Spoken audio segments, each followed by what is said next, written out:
This helps you have a good calorie burn. This keeps your metabolism up. You don't have to worry about strokes or diabetes or any of these other things.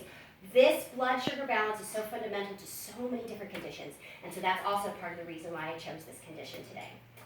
So, any questions on blood sugar? Guys, kind of get that? I just have one quick question. Sure.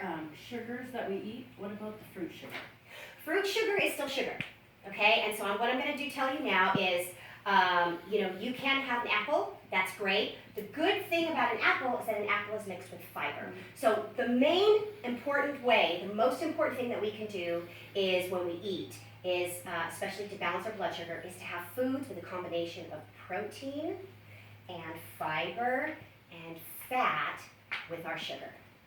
So if you were to have an apple, also grab some nuts, even just a couple, because not only is that extra fiber, but you've also got the good fat and you've got protein.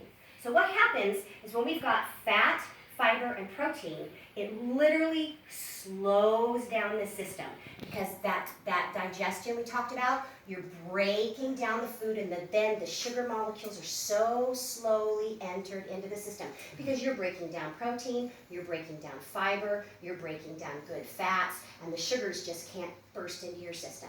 So that's one thing I'm going to talk to you about today, and I'm going to make you some recipes where they are going to be full of all three of those. Okay, protein, fiber, and fat. So, real quick though, I'd like you to look over, I gave you guys a list of foods, and I'm not going to go over all of them, but I did give you guys a list of foods that you really should avoid at all costs.